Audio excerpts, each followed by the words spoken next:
하나님의 말씀 데살로니가 전서 2장 주보에는 좀 잘 못됐네요. 2장 9절부터 13절입니다. 12절까지입니다. 2장 9절부터 12절까지.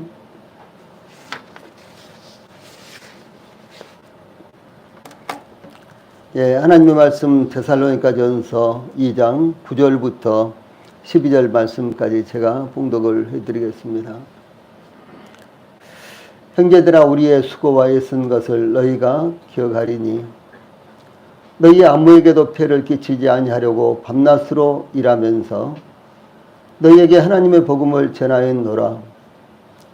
우리가 너희 믿는 자들을 향하여 어떻게 거룩하고 옳고 흠없이 행하였는지에 대하여 너희가 증인이요 하나님도 그러하시도다. 너희도 아는 바와 같이 우리가 너희 각 사람에게 아버지가 자기 자녀에게 하듯 권면하고 위로하고 경계하노니 이는 너희를 부르사 자기 나라와 영광에 이르게 하시는 하나님께 합당히 행하게 하려 함이라. 아멘. 예, 데살로니가 전서 2장 9절로 12절 말씀을 통해서 오늘은 전도자의 합당한 자세, 이런 주제로 말씀을 전해 드리겠습니다.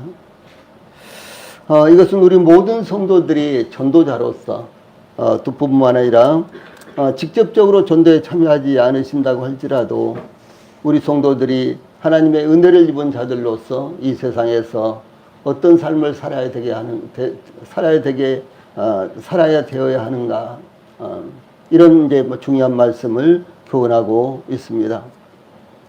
이 사도 바울과 전도단 일행은 새로운 지역에 들어가서 복음을 전할 때 어떠한 피해나 짐도 지우지 않기 위해서 대단히 애를 썼습니다. 예, 그렇게 한 것은 복음을 전하는 일에 어떤 오해의 소지나 장애가 되는 것을 염려했기 때문입니다. 예, 그 당시에 기독교뿐만 아니라 여러 많은 종교들이 범람하고 있었는데 특별히 이 로마의 지배하에 있는 이와 같은 지역은 범신론을 받아들였기 때문에 오늘날 우리 사회하고 같은 것이죠. 그래서 아주 다양한 신들을 받아들였습니다. 그런데 그런 다양한 신들을 받아들이는 이와 같은 종교들은요, 한결같이 물질을 대가로 요구를 했습니다. 저희들이 어렸을 때도 집집마다 이 화주승들이 찾아다녔죠. 예, 그래서 이제 뭐 이 집에 애군이 있다고 이렇게 이야기한다든가, 자녀들이 마당이나 이런 데서 놀면 저 아이에게 애군이 끼었다, 이렇게 이제 위협을 하고 그 애군을 제거하기 위해서 절에서 그 아이들을 위해서 불공을 드려야 된다. 그래서 이제 일반 시민들이 절에 자주 오지 못하니까 이제 어느 정도 시주를 하면은 절에다가 이름을 걸어놓고 매 절기마다 이렇게 공을 들여주겠다, 불공을 들여주겠다, 이렇게 하면서요, 물질을 요구하는 이런 화주승들이 아주 시시때때로 다녔습니다. 저희 어머님은 이제 그런 일에 저희 어머님뿐만 아니라 모든 분들이 그랬겠죠. 근데 제가 기억하기로 저희 어머님은요, 이 화주승들이 오면은 그들을 내치지 못하고 꼭 마루로 올라오시라고 하시고 물 한 잔이라도 이렇게 떠드리려고 그렇게 하셨고, 그러면 이제 화주승들이 이와 같이 뭐 저를 보고 아니면 우리 가족들을 보고 이 집에 이렇게 하면서요, 이제 어려운 문제가 닥칠 테니까 불공을 드려야 된다, 이렇게 하면서 요구를 하면은 저희 어머님이 뭐 보리도 떠서 이렇게 채워드리고 아니면 쌀도 퍼서 이렇게 그 자료에다가 채워드리고, 그런데 그런 분들이 또 보리를 추수할 때, 또 쌀을 추수할 때, 벼를 추수할 때 이렇게 정기적으로 2번은 꼭 옵니다. 이제 그랬던 일이 많이 기억납니다. 예, 그런데 이제 이 사도 바울 일행은요, 이 복음을 전하는 일에 어떤 오해의 소지나 장애가 되는 것을 염려했기 때문에 전혀 무엇인가도 받지도 않았고 또 어떤 피해도 입히지 않았다라고 하는 것입니다. 예, 그러므로 사도 바울은 데살로니가 교회를 향하여 이 사도로서 마땅히 권위를 주장할 수 있으나 도리어 유순한 자가 되어 마치 유모가 자기 자녀를 양육하는 것과 같이 했다. 이렇게 증가하고 있습니다. 또한 사도 바울은 하나님의 복음뿐만 아니라 목숨까지도 주는 것을 기뻐하였는데, 이렇게 했던 것은 데살로니가 교회의 성도들이 사도 바울과 전도단에게는 사랑하는 대상들이었기 때문에, 사랑하는 자들이었기 때문이다 라고 이렇게 증가하고 있습니다. 이 사도 바울과 전도단의 희생적인 이 전도 사역은 곧 주 예수님의 사랑과 하나님의 사랑과 그런 헌신이었습니다. 이 솔로몬은 하나님의 사랑에 대해서 아가서 8장 6절로 7절에서 사랑은 죽음같이 강하고 질투는 소울같이 잔인하며 불길같이 일어나니 그 기세가 여호와의 불과 같으니라.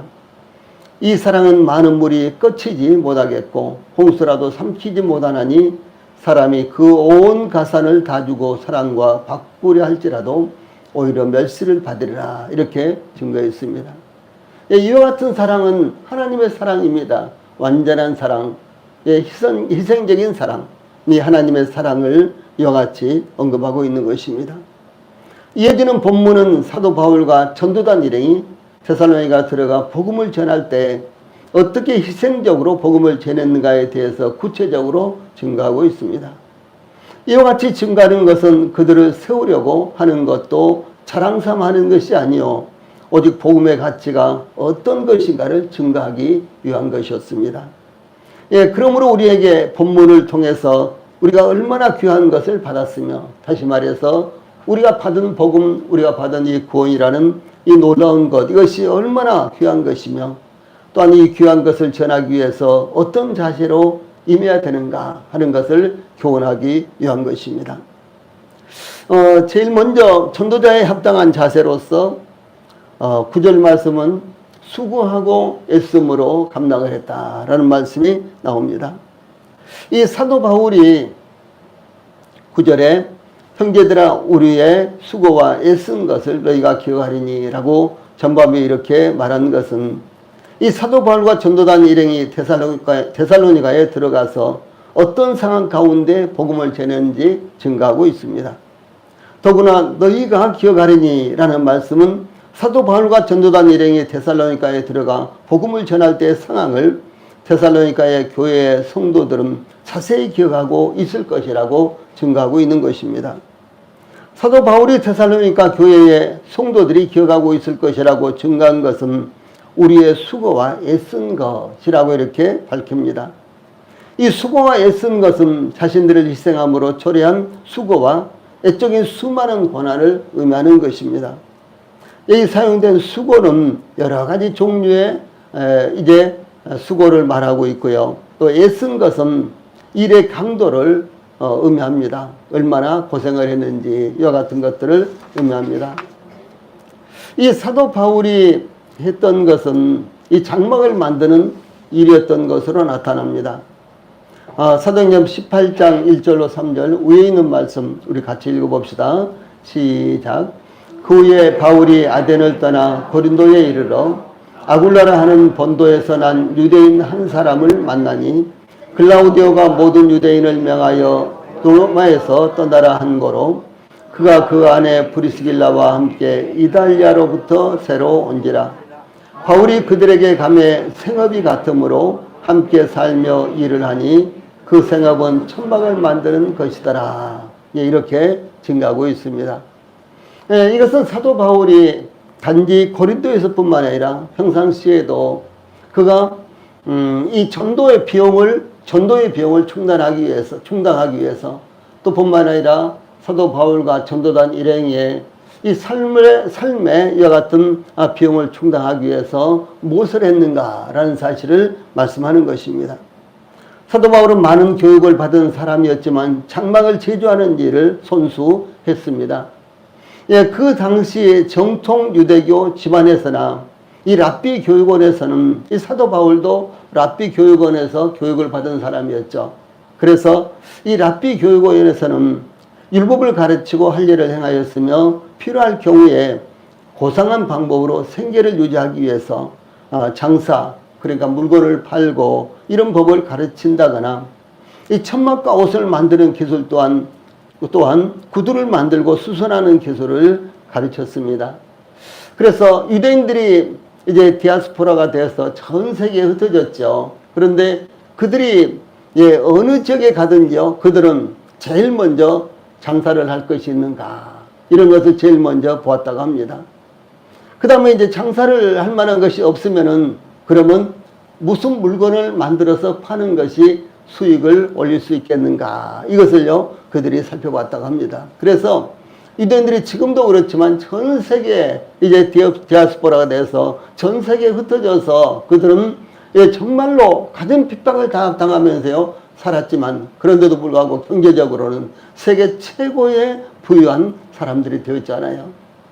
러시아에 수도 없이 많은 이제 유대인들이요, 한 500만 정도가 러시아에 살았습니다. 그리고 독일을 비롯해서 폴란드 등지에도요 1000만 이상이 이제 유대인들이 들어가 살았는데, 그곳에서도 가장 부유한 사람들은 유대인들이었어요. 이제 그 후에 이제 미국으로 이렇게 많은 이제 유대인들이 이주를 했는데, 과거뿐만 아니라 지금도 동일하게 미국에서 정치, 경제, 사회 모든 면에서요 미국을 장악하고 있는 사람들은 바로 유대인들입니다. 그래서 유대인들은 아주 어렸을 때부터 이제 이와 같이요 스스로 살아남는 법을 배웠는데, 그 살아남는 법 가운데요 제일 첫 번째가 장사하는 방법. 그래서 물건을 어떻게 싸게 사다가 어떻게 고가를 받고 팔 것인가 하는 이런 방법. 그 다음에 이제 기술을 배워가지고요 언제든지 기술이 있으면 언제든지 그것을 활용할 수 있죠. 그렇죠? 나이가 적거나 많거나 간에 그 기술을 활용할 수 있다는 것이죠. 그러니까 이 장사하는 것과 기술을 배우는 것은요, 이것은 나이와 관계없이 언제든지 사용될 수 있는 이와 같은 방법입니다. 그래서 이와 같은 방법을 가정에서부터, 그리고 랍비 교육을 받으면서부터 이렇게 배웠다라고 이렇게 합니다. 그러므로 사도 바울과 전도란 일행이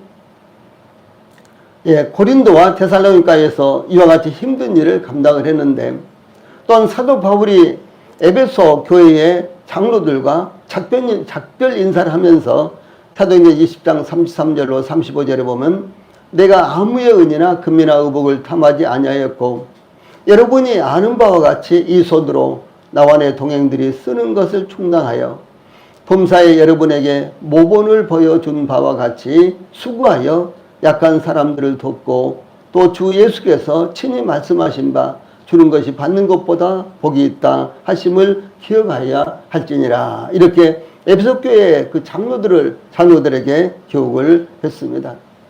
여기 언더라인 있는 것처럼 이 손으로 나와 내 동행들이 쓰는 것을 충당하여, 이렇게 사도 바울이 고백을 한 것입니다. 자기 손으로 직접적으로 그런 일을 해서요 이제 자신과 전도단 일행들에게 필요한 이와 같은 전도 자금과 그 다음에 생활에 나가는 데 필요한 것들을 충당을 했다라고 하는 사실을 이렇게 고백하고 있습니다. 그런가 하면 고린도 교회에 보낸 편지에서도 고린도전서 4장 12절에서 또 수고하여 친히 손으로 일을 하며 라고 증거하고 있는 것을 볼 수가 있습니다. 사도 바울은 이와 같이 그저 간헐적으로 혹은 때가 되면 일했다기보다도 이와 같은 일을 적극적으로 찾아서 일을 했고요. 그 다음에 아주 열정적으로 정말 애써가면서 일을 했고, 어떤 기사에 보면은 낮에는 복음을 전하고 밤에는 정말 지치고 피곤한데도 불구하고 이제 또 생계를 위해서 이와 같은 일들을 하고 그랬다고 이렇게 전해지고 있습니다. 전 세계에서 가장 지금까지 아주 훌륭한 언어학자 중에 한 사람으로 알려진 인도의 개척 선교사 윌리엄 케일이라는 이와 같은 분이 계시는데요. 이분은 이렇게 말씀을 했어요. 내 직업은 복음을 전하는 것이요, 그 경비를 벌기 위해서 나는 구두를 수선하고 있습니다 라고 이렇게 고백을 했습니다. 사실 전 세계에서 가장 유명하다고 하는 무디라는 전도자 있지 않습니까? 그 무디도 구두가게에서 세일즈맨으로, 점원으로서 일을 하기도 했고 또 구두 수선공도 하기도 했던 이와 같은 사람들입니다. 그래서 이와 같이 자기 일을 하면서 복음을 전한 이와 같은 믿음의 사람들이 대단히 많이 있고, 또 주 예수님께서도 공생애를 시작하시기 전에는요, 그러니까 공생애를 시작하기 전에 30년 동안이나 아버지가 목수였죠. 요셉이 목수였죠. 그래서 이 목수의 일을 배웠겠죠, 처음에는. 그리고 나중에는 가족들을 책임지고 그 일을 했던 것이 마가복음 6장 3절에도 나타나고 있습니다. 사도 바울이 데살로니가에서 이와 같이 수고하고 애썼던 것은 너희 아무에게도 폐를 끼치지 아니하려고 했다고 이렇게 고백하고 있습니다. 이것은 사도 바울이 복음을 증거하는 데 있어서 어떠한 장애도 받지 않기 위한 것이었으며 그의 복음 전도에 어떤 이기심이나 탐심의 의도도 없었다는 것을 증거하고 있습니다. 그러나 사도 바울은 선교를 위해서 기꺼이 지원을 받기도 했던 것이 성경에 나타나고 있습니다. 때때로 해신자로들로부터 새로 믿은 분들로부터 선물을 받기도 했고요. 데살로니가에서 복음을 전할 때는 빌립보 교회에서 도움을 받기도 했습니다. 고린도에서 복음을 전할 때는 마게도냐에 있는 교회들로부터 지원을 받기도 했습니다. 조금 전에 우리가 이제 고린도에 사도 바울이 고린도에 도착해서 천막 만드는 일을 했다 그랬죠. 그런데 그것뿐만 아니라 마게도냐에 있는 교회들로부터 지원을 받아서 또 고린도에서 복음을 전하기도 했다라고 하는 사실을 말씀하는 것입니다. 그러나 이와 같이 지원을 받은 것은 오직 복음의 확장을 위해서 사용했으며 또한 가난한 성도들을 구제하기 위해서 돈을 받았다, 물질을 지원받았다라고 하는 것을 성경은 말씀하고 있습니다. 그러면 사도 바울이 전도하면서 복음의 장애가 되지 않기 위해 어떻게 일을 했을까요? 이 사도 바울은 9절 후반부에 밤낮으로 일하면서 너에게 하나님의 복음을 전하노라 이렇게 증가하고 있습니다. 이 사도 바울은 데살로니가에서 밤낮으로 일하면서 하나님의 복음을 전했다고 이렇게 증가하고 있습니다. 즉 종일 복음을 전한 바울은 피곤함에도 불구하고 남은 시간을 손수 노동함으로 복음을 듣고 구원받은 신자들에게 그들의 생활비나 활동비의 부담을 맡기지 않았다라고 하는 것을 말합니다. 이와 같이 수고하고 애쓴 것은 그가 전하는 복음에 조금이라도 장애가 되지 않기 위한 것이었습니다. 이것은 당연히 교회에서도 지켜져야 될 일이며 또 목회자와 성도들도 지켜야 될 아주 중요한 교훈이 되는 것입니다. 오늘날 이제 교회뿐만 아니라 뭐 불교라든가 여타 이와 같은 종교들이 이 세상으로부터 여러 가지 이제 예면을 당하고 있는 그 이유가 무엇이겠습니까? 그 첫째가 바로 물질 때문인 것입니다. 예, 당연히 목회자들과 이제 이와 같이 종교 지도자들은 오히려 헌신적이고 자기 헌신을 통해서 이제 복음을 전해야 되고 그리고 자기가 믿는 신에게 정말 충성을 해야 되는데 예, 그런데도 불구하고 종교를 하나의 이제 재리를 얻는 것의 수단 정도로 사용하고 있기 때문에 사람들에게 애면을 당하고 있다라고 하는 사실입니다. 과거 세상이 어두울 때는 이제 이와 같은 종교인들의 말을 액면 그대로 받아들였지만 그러나 오늘날에는 만천하의 모든 것들이 드러나 있잖아요. 밝혀져 있지 않습니까? 그래서 이 종교인들의 말을 그대로 액면 그대로 받아들이지 않고 있는 것입니다. 예, 그런데 또 한편으로는 또 매스컴을 통해서 이 종교인들의 문제가 계속해서 수면 위로 떠오르다 보니까 일반인들이 종교인들 하면은 그저 무엇이 되든지 간에 일단은 거부하고 받아들이지 않는 이런 현상으로 나타나고 있는 것입니다. 예, 그러므로 사도 바울과 이 전도단 일행의 이와 같은 자세는 교회뿐만 아니라 모든 성도들이 받아들여야 되는 아주 중요한 교훈이 되는 것입니다. 예, 두 번째로 이 10절에는 도덕적으로 또한 인격적으로 전도자로서 이 사도 바울과 그 일행이 아주 합당한 자세를 나타냈던 것을 증거하고 있습니다. 사도 바울은 그 자신과 전도단 일행은 우리가 너희 믿는 자들을 향하여 어떤 자세를 가졌는지를 증거하고 있습니다. 즉 물질적으로 부담을 주지 않기 위해서 노력하였으며 더 나아가 도덕적, 인격적으로 데살로니가 교회에 순전하게 행하였다라고 하는 것을 증거한 것입니다. 이와 같이 성도들은 불신자들에 대해서뿐만 아니라 믿는 자들을 향해서도 부담을 주지 않아야 하며 짐이 되지 않아야 하는 것입니다. 때때로 성도들은 사랑이라는 명목으로 누구에겐가 지나치게 기대므로 짐이 되기도 하며 받아들일 수도 거절할 수도 없어서 곤란을 겪기도 할 때도 있는 것입니다. 그러나 성도라는 명목으로 또는 예수님의 이름으로 교회의 이름으로 다른 성도들에게 짐을 지워서는 안 되는 것입니다. 그러면 교제가 끊어지게 되고 사이가 벌어지게 되고 그리고 믿음이 떨어질 수밖에 없는 것이 안 되겠습니까? 이 사도 바울은 이렇게 증가하고 있어요. 우리가 어떻게 거룩하고 옳고 흠없이 행하였는지에 대하여 9절 전반부에 이랬죠. 이렇게 고백한 것은 이 사도 바울과 전도단 일행이 데살로니가에 머무는 동안 자신들의 행동이 어떠했는가를 증가하고 있는 것입니다. 즉 어떠한 방법으로 거룩하고 옳고 흠없이 행동했는지를 증가한 것입니다. 이런 사도 바울의 태도는 너희 믿는 자들을 향하여 즉 데살로니가의 교회의 성도들에 대하여 거룩하고 옳고 흠없이 행했다라고 하는 것을 증가하고 있는 것입니다. 또한 거룩하고 옳고 흠없이 라는 이 말씀은 이 말씀에서요 먼저 거룩하고는 하나님과의 관계를 묘사하고 있습니다. 다음에 옳고 이 말씀은 의롭고 또 같은 말씀인데 이 말씀은 바른 대인 관계를 의미하는 것입니다. 세 번째로 흠없이는 자신에 대해서 어떤 육신적인 욕심이나 부정한 것이 없다는 것을 의미합니다. 이와 같이 사도 바울은 데살로니가에 들어가서 하나님 앞에 또한 사람들 앞에 그리고 자신의 양심에게도 거리끼는 행동을 하지 않았다라고 하는 사실입니다.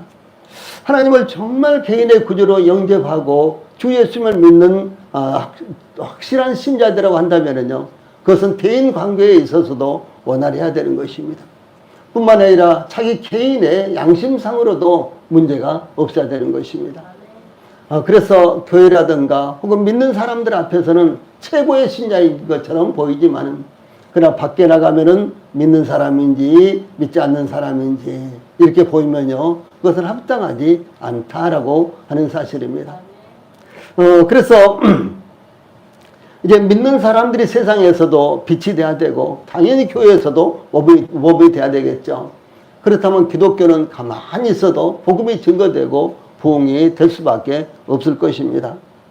또 뿐만 아니라 기독교에 대한 이미지는 날마다 새롭게 변할 수밖에 없을 것입니다. 그런데 그 사람 교회 다닌다 그래도 다 마찬가지야. 예, 그렇게 하면 어떻게 되겠습니까? 요즘 어디서나 요즘 믿는 사람들도 다 마찬가지야 라든가 그런 말들을 흔히 듣게 되죠. 그래서 우리 성도들은요 그런 말 정말 듣게 행동해서는 안 되는 것입니다. 그래서 이 사도 바울이 하나님 앞에서도 거룩하고 대인관계에서도 옳고 또 뿐만 아니라 자기 자신 양심상으로도요 흠없이 행동했다라고 하는 사실은 저희들에게도 큰 교훈이 되는 것입니다. 사도 바울은 이와 같이 자기 자신의 행동에 대해서 고백한 것은 데살로니가 교회의 성도들에게 너희가 증인이요 하나님도 그러하시도다 라고 이렇게 증가하고 있습니다. 참 놀라운 말씀입니다. 즉 데살로니가 교회에도 사도 바울이 어떻게 거룩하고 옳고 흠없이 행하였는지를요 직접 목격한 증인이며 하나님도 증인이시다라고 하는 사실입니다. 하나님은 당연히 증인이십니다. 왜? 하나님은 모든 것을 아시고 모든 것을 직접 보시고 계시기 때문에 그렇습니다. 이 하나님은 알지 못하시는 것이 전혀 없습니다. 그래서 시편 기자는 자 밑에 파란 박스에 있는 말씀 같이 읽어봅시다. 시작.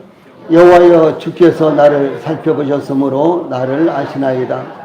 주께서 내가 앉고 일어섬을 아시고 멀리서도 나의 생각을 밝히 아시오며 나의 모든 길과 내가 눕는 것을 살펴보셨으므로 나의 모든 행위를 익히 아시오니 여호와여 내 혀의 말을 알지 못하시는 것이 하나도 없으십니다. 시편 139편 1절로 4절에서 증가하는 말씀입니다. 여기 하나님께서 아신다라는 말씀이 매 구절마다 반복해서 나타나고 있습니다. 하나님이 이와 같이 모든 것을 아십니다. 심지어 저희들의 마음 가운데 품고 있는 생각과 뜻도 하나님은 아세요. 저희들이 깜깜한 데서 아무도 알지 못하는 곳에서 은밀하게 행하는 것도 하나님은 다 알고 계십니다.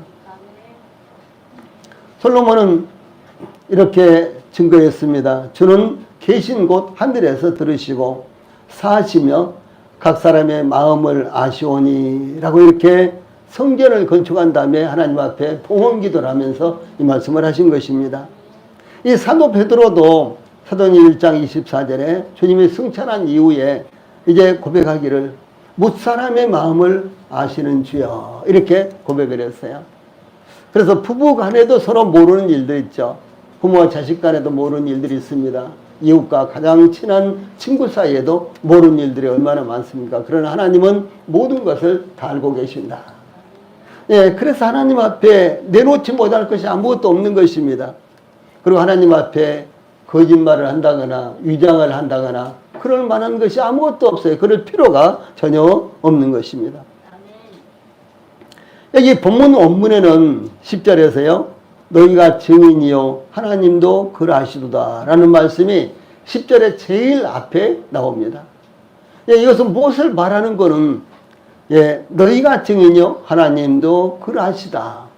그래 놓고요. 이제 그 다음에 말씀을 하시는 거예요. 이것이 얼마나 중요한 것인가를 이렇게 말씀하는 것입니다. 그리고 이것을 강조하고 있는 것입니다.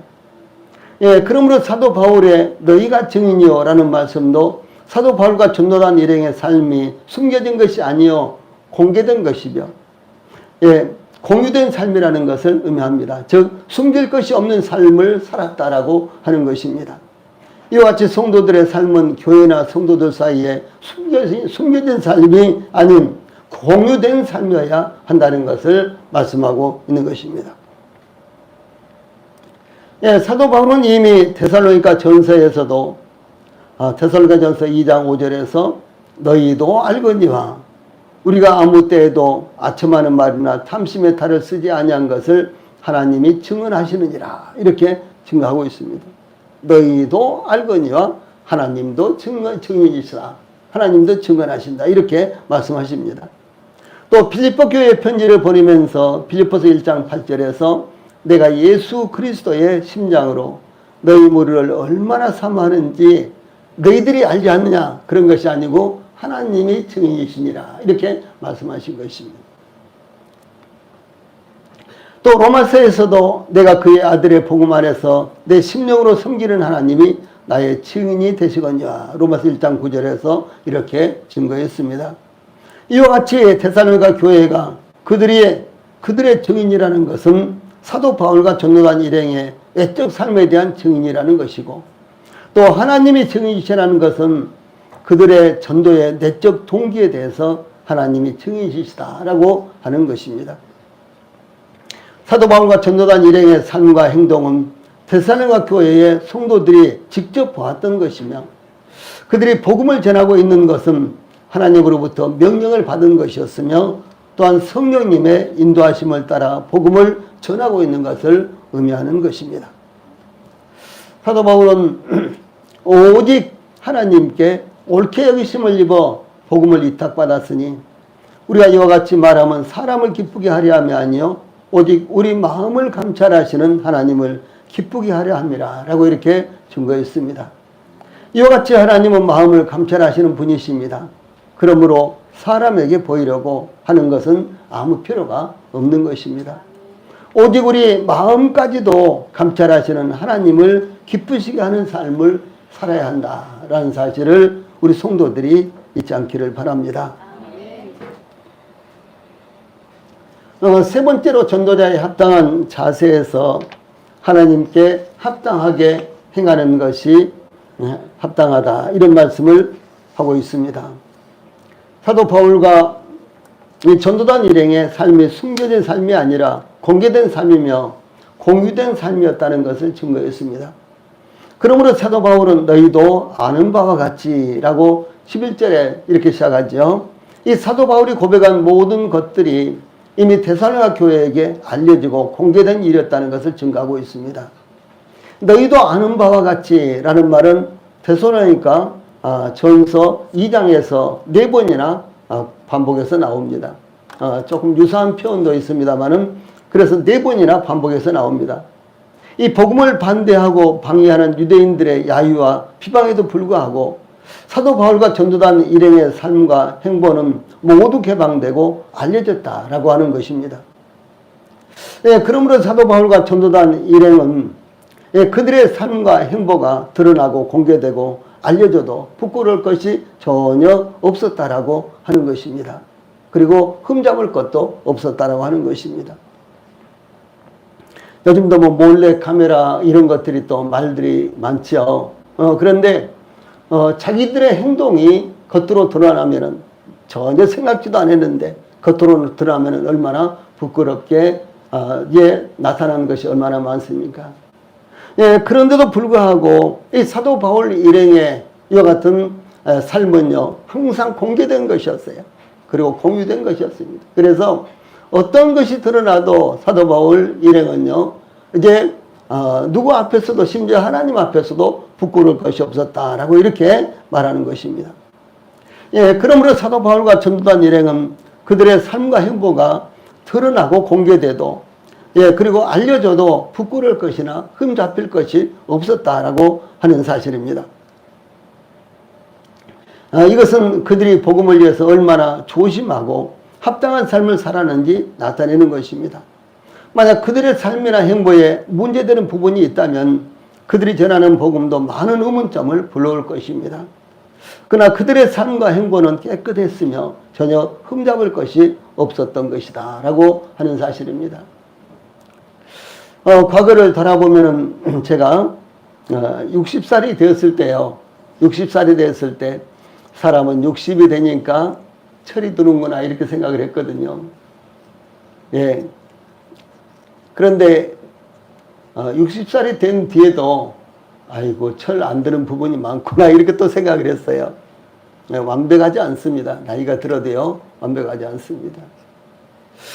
저는 거의 대체적으로 목회를 하면서 제가 완벽하다고 생각을 했어요. 그런데 60이 되니까 60이 되니까 사람이 철이 드는구나 이렇게 생각을 했단 말이에요. 그런데 60이 지나고 보니까 또 그렇지만도 않아요. 예. 그래서 모든 것이 모든 사람이요 저뿐만 아니라 다 완벽하지 못합니다.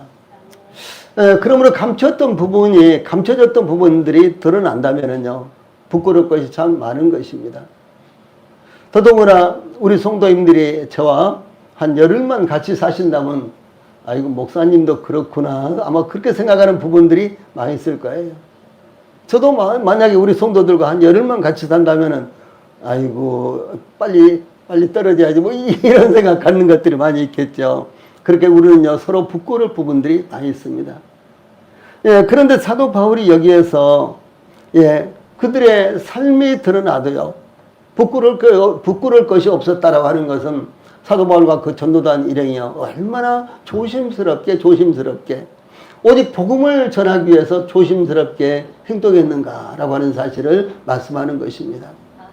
그러므로 우리 모든 성도들도 복음을 위해서 하나님의 영광을 위해서 사도 바울을 본받아서 매사에 조심스럽게 행동해야 된다라고 하는 사실을 말씀을 하는 것입니다.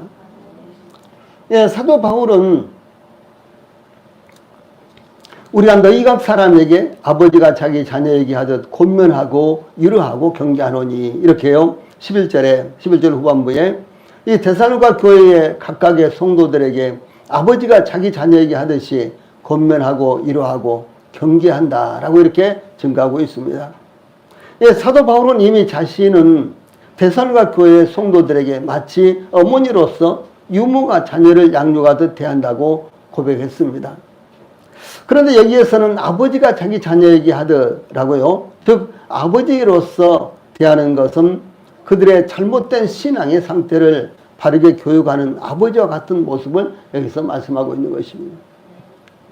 요즘은 엄마는 자녀들이 엄마는 무서워하고 아버지는 무서워하지 않고 뭐 이런 식으로 변해요.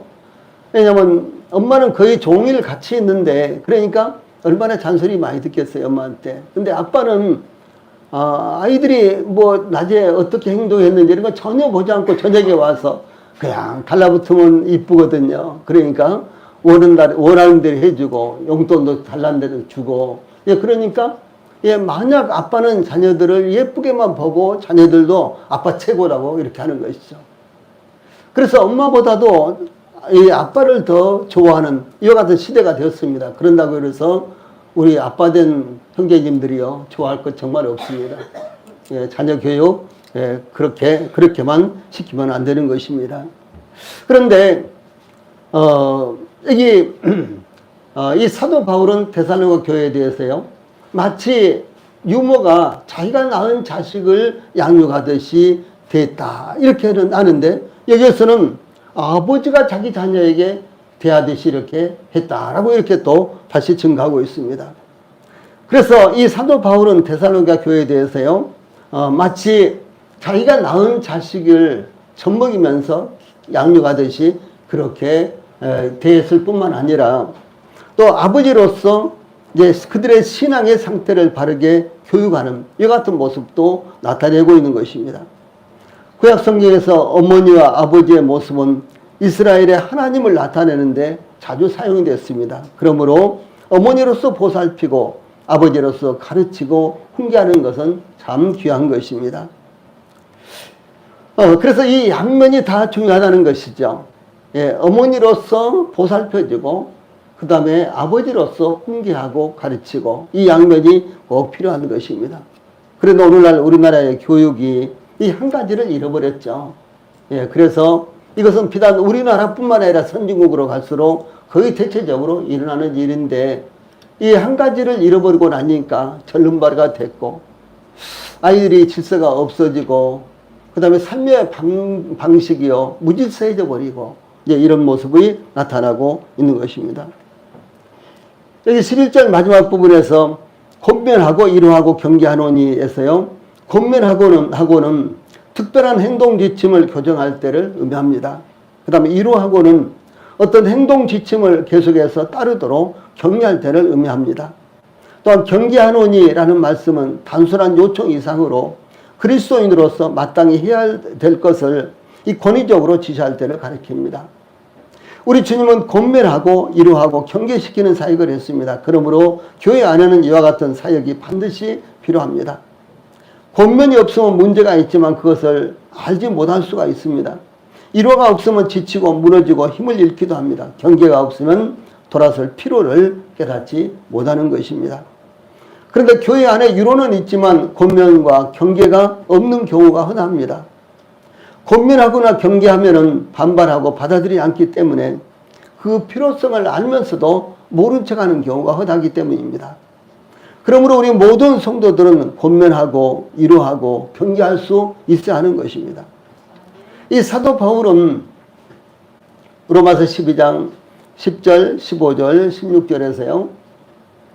이렇게 증가하고 있습니다. 형제를 사랑하며 서로 위하고 존경하기를 서로 먼저 하라. 15절 즐거워하는 자들과 함께 즐거워하고 우는 자들과 함께 울라. 16절 서로 마음을 같이하여 높은 데 마음을 품지 말고 도리어 낮은 데 처하며 스스로 지혜 있는 채 하지 말라라고 이렇게 가르쳤습니다. 즉 권면하고 이루하고 경계하기 위해서는 기본적으로 사랑하며 우애하고 존경하기를 서로 먼저 해야 되고 뿐만 아니라 내가 그 사람의 입장에 서서 이렇게 권면하고 이루하고 경계해야 된다라고 하는 것을 가르치고 있는 것입니다. 자, 그러면 왜 권면하고 이루하고 경계해야 되는 경계해야 하는 것일까요? 이는 너희를 부르사 자기 나라와 영광에 이르게 하시는 하나님께 합당히 행하게 하려 함이라 그랬습니다. 이 교회가 하나님 앞에서 합당하기 위해서 그리고 우리 성도들이 모두가 다 합당하도록 하기 위해서는 이와 같이 권면하고 이루하고 경계하는 것이 반드시 필요하다라고 하는 사실입니다. 여기 이제 말씀 가운데 너희를 부르사에서요, 하나님께서 우리를 부르셨다라는 말씀인데 부르사라는 말씀은요 현재 진행형으로 나와 있습니다. 그래서 최초의 효과적인 부르심으로 인해서 우리는 예수님을 믿고 구원받게 하셨습니다. 예, 우리가 하나님을 찾아간 것이 아니라 그분이 우리에게 오셔서 우리를 이끄셨고 그분이 우리를 부르셨어요. 그래서 이 효과적인 부르심 이것으로 인해서 우리는 예수님을 믿고 하나님을 믿게 되었고 구원을 받게 된 것입니다. 그런데 그것뿐만 아니라 하나님은 지금도 우리를 부르시는 것입니다. 예, 믿지 않는 사람들만 하나님께서 부르시는 것이 아니라 이미 믿은 우리 성도들도요, 하나님께서 계속해서 부르시고 계십니다. 그래서 하나님께서 우리를 더 높은 데로 부르시고 계시며 하나님의 목적을 위해서 부르시고 계시고 또 뿐만 아니라 하나님의 부르심은 하늘의 부르심이며 거룩한 부르심이며 또 뿐만 아니라 소망의 부르심입니다. 이 본문에서는 하나님의 나라와 영광의로의 부르심이다 라고 이렇게 나타나고 있습니다. 또 하나님의 이 부르심의 목적은 자기 나라와 영광에 이르게 하는 것입니다. 우리 성도들이 하나님의 부르심을 받았죠. 그렇다면 그 부르심의 목적을 받아들이고 그리고 그 목적을 따라서 살아야 되는 것입니다. 하나님의 나라와 영광은 현재형과 미래형이 있습니다. 그러니까 보통 우리가 하나님의 나라 그러죠. 마태복음에서는 천국이라고 이렇게 많이 나옵니다. 하나님의 나라 그리고 하나님의 영광, 이것은 현재형과 미래형이 있습니다. 우리는 구원받는 순간 하나님의 나라에 들어왔지만 주 예수님께서 다시 오실 때 우리는 하나님의 나라에 들어가게 될 것입니다. 그 영광의 나라에 들어가게 될 것입니다. 그래서 이 하나님의 나라와 하나님의 영광은 현재형과 미래형이 있다. 우리가 예수님을 믿는 순간 하나님의 나라에 들어가는 것입니다. 예, 그런가 하면 또 주 예수님께서 다시 오셔서 천년왕국을 세우실 때 바로 그 나라에 들어가게 된다. 그 영광의 나라에 들어가게 된다. 이렇게 성경은 증거하고 있는 것입니다. 그런데 이 하나님의 나라에 들어가는 유일한 수단, 유일한 길은요, 하나님의 나라에 들어가는 유일한 수단, 유일한 길은 거듭남, 즉 새로운 출생입니다. 이 거듭난다라고 하는 것은 새로운 출생을 의미합니다. 우리 모두가 다 죄인으로 태어났기 때문에 죄인입니다. 그런데 죄인으로 태어났기 때문에 우리가 하나님의 자녀로 새롭게 태어나지 않으면은 우리는 하나님의 자녀가 될 수가 없는 것입니다. 예, 우리가 아무리 노력한다고 해도 우리 성을 바꿀 수가 없잖아요. 우리 부모를 바꿀 수가 없잖아요. 그렇죠? 그래서 우리가 새롭게 태어나야지만 그래서 하나님의 자녀가 된다라고 하는 사실입니다. 그래서 주 예수님께서는 진실로 내게 이르노니 사람이 거듭나지 아니하면 하나님의 나라를 볼 수 없느니라 이렇게 말씀하셨고 요한복음 3장 3절입니다. 그리고 5절에 가서는 진실로 내게 이르노니 사람이 물과 성령으로 나지 아니하면 하나님의 나라에 들어갈 수 없느니라 이렇게 말씀하셨습니다. 여기에 모두 다 난다, 태어난다 라는 말씀이 반복적으로 사용되고 있습니다.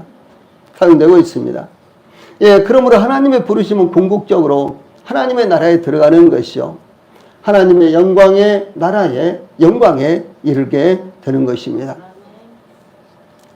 예, 그러므로 하나님의 나라의 영광에 이르게 하기 위한 것이 바로 하나님의 부르심이며 또 뿐만 아니라 우리가 거듭나게 하시는 것입니다. 사도 바울은 하나님의 나라는 먹는 것과 마시는 것이 아니요 오직 성령 안에 있는 의와 평강과 희락이라 이렇게 증거했습니다. 즉 의가 다스리고 평강과 희락이 충만한 나라가 하나님의 나라라는 겁니다. 우리가 하나님의 의로 말미암아 다스림을 받고 하나님의 평강과 하나님의 희락이 저희들의 심령 가운데 충만한 것이 바로 하나님의 나라가 이루어진 증거다라고 하는 사실을 말씀하는 것입니다. 또한 사도 바울은 하나님의 부르심은 12절 마지막 부분에서 자기 나라와 영광에 이르게 하시는 하나님께 합당히 행하게 하려 함이라 라고 이렇게 증거하고 있습니다. 즉 하나님의 나라와 그 영광에 이르게 하시는 하나님께 합당하게 행하도록 하기 위한 것이 하나님께서 저희들을 부르심의 목적이다라고 하는 사실입니다. 우리는 이미 하나님의 부르심을 받아 복음을 깨닫고 구원받았습니다. 거듭났습니다. 그러므로 하나님께 합당하게 행하여야 한다라는 사실을 우리 성도들이 잊지를 않기 바랍니다. 찬송 부르시겠습니다.